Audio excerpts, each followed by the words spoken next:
Hello everyone, my name is Moshubha Bhattacharya. Today we are going to start with the first episode of Echoes of the Call, our new podcast journey. As we begin today's sharing, we pause to listen not just to the words but to the deeper movements of the heart. In this moment, we open ourselves to the quiet call that shapes our journey. We now listen to Sister Ethna, our guest for the first episode, whose reflections invite us to hear that call more deeply in our lives. Good morning, Sister. Good morning. Shall we begin with the prayer? Yes, that would be lovely. Loving God, you are the source of every call and every response. As we begin this first episode of Echoes of the Call today, we ask you to bless our words, our listening, and the stories we share.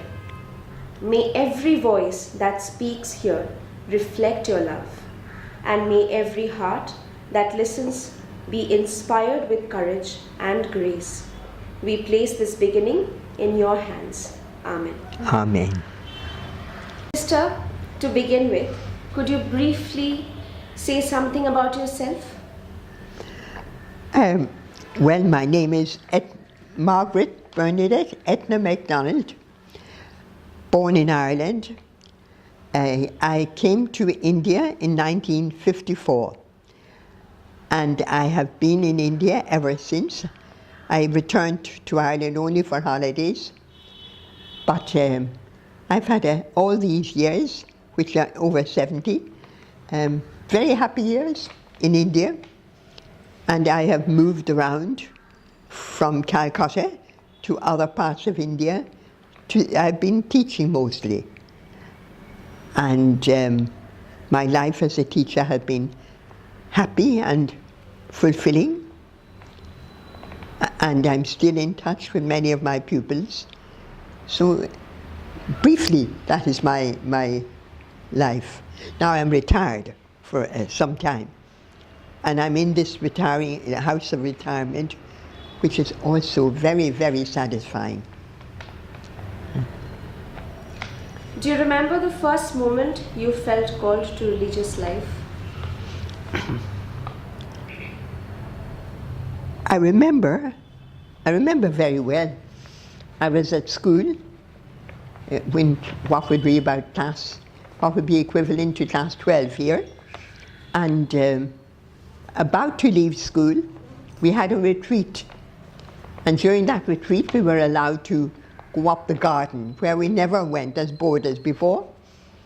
So I was in the garden, reflecting, and suddenly my mind went back to an episode where two nuns from India had come to our school and told us about life in India.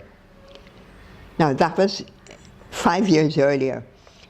But suddenly my mind went back there, and I felt very urged to somehow connect with that experience.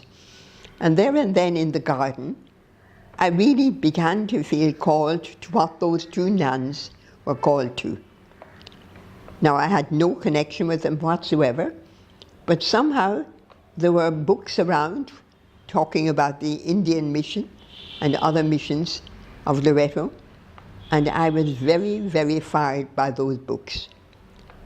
So that's the time during that retreat that I decided I felt I should respond. That's it. What does being a sister mean to you personally, beyond the title? Well, being a sister is best expressed in the words of an Italian child, one of the orphan children. She shot the answer really at us one time. She was having an argument, and in her argument, she was evidently telling the other girls that we were married. And the others were saying, no, we were not married. And she said, yes, they are married. Then she shot the question to me, you are all married to God, aren't you? And I was taken aback. So I said, well, yes, that's right. And I had to think about that, afterwards. I said, but yes. And she said, see, I told you, to the others. And it's true. That's how I feel. Could you, in one sentence, tell me, how would you describe your life as a sister? I could describe it in one word. Happy. Wow. And what part of your ministry touches your heart the most? I think in Tally, being with I spent 12 years in Tally at different periods, especially as boarding mistress. I had different jobs there, but as boarding mistress, I was very challenged altogether. And I suppose the more challenged you are, the more deeply you go into everything. I really felt a very worthwhile mission in Entally. So when leaving Entally, it broke my heart. It really broke my heart to leave Entally. What is your motto and who is your favorite saint? My motto is I suppose, omnia. It was all for thee. It was really, it was in Latin, so it's omnia pro te cor Jesu. And it translates really, all for thee, O Sacred Heart of Jesus. So my motto really means that. But in the course of my life, Thanksgiving has come very strongly into my life. And I often felt in everything give thanks. That could be my second motto. In everything, in every situation, give thanks. My patron saint, I have loved Saint Therese always. Saint Therese of Lisieux. She would be my favorite saint. What has been the most challenging part of your journey so far? Now I was questioning that. The most challenging part of my journey, Bombay. We had a situation arose in Bombay where we had to choose between which church we would go to. Our parish church was in a village where many of the people were not well educated.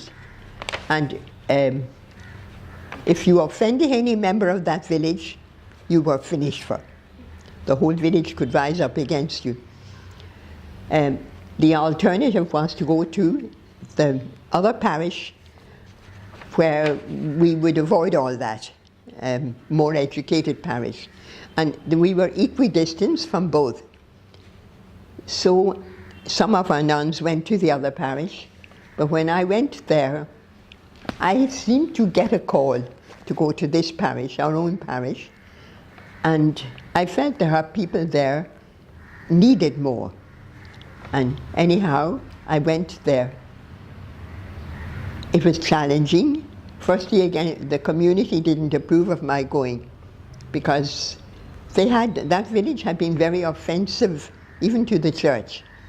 They had been extremely offensive to the parish priest itself. But I felt I should go there. Anyhow, I went, and somehow that has been a very, very rewarding experience because the people were really like lost people. And they needed help. What keeps you grounded and faithful during the difficult times? It's the Blessed Sacrament that keeps me grounded.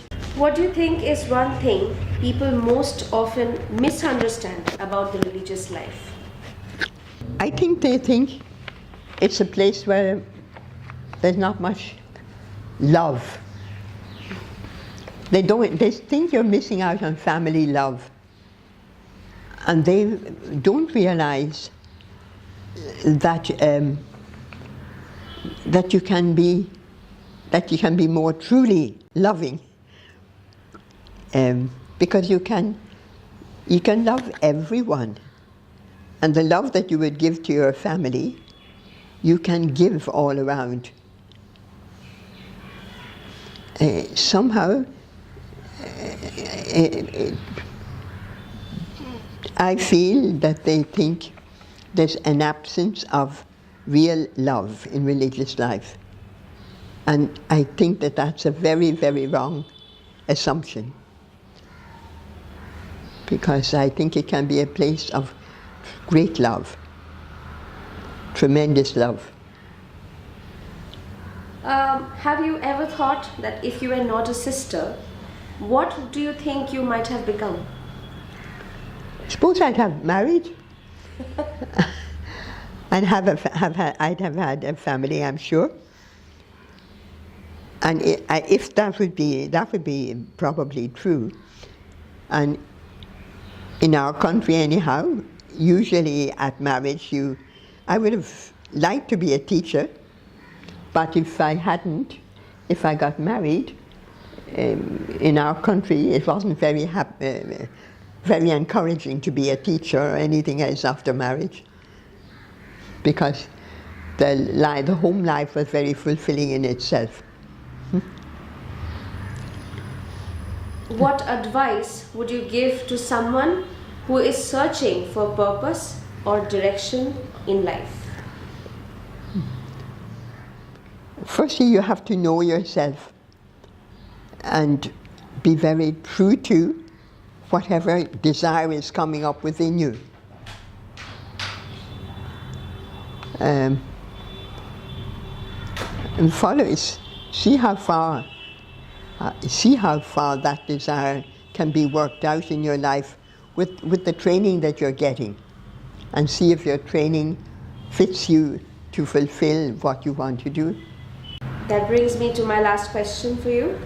How do you see the role of women in religious life in today's world? I think women have a very, very great role in life. Firstly, I'm happy that I'm not in an enclosed order and that I'm out able to work among people. I think women are the makers of family life and the makers of the wider family, of the parish, of the whole wider community. No one can form children better than mothers. And girls have such a great role in empowering people to be what they are. Women can do so much in the home and in society.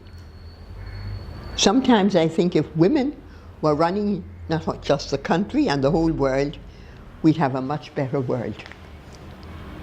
So, sister, we have a fun rapid fire round for you, and I'll be asking you the questions and you have to answer them within 2 to 3 seconds, but you cannot have the time to think.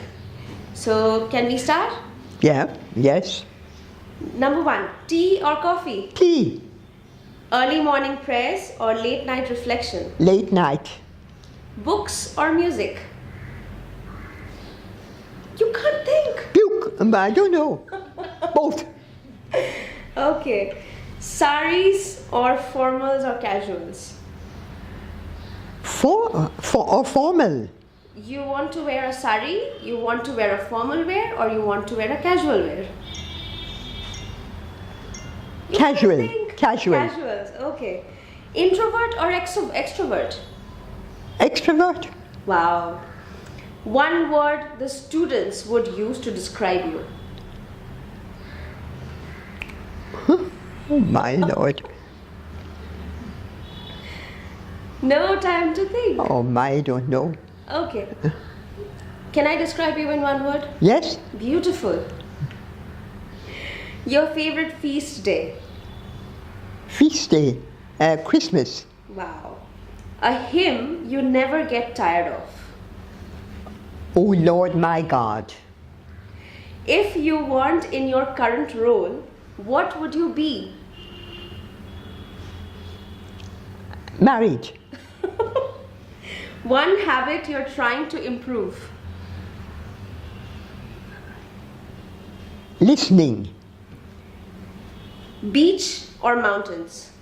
Sorry? Beach or mountains? Oh. Beach. Wow. Sweet or spicy? Sweet. Wow. A word that describes your community? Caring. The funniest thing students could do?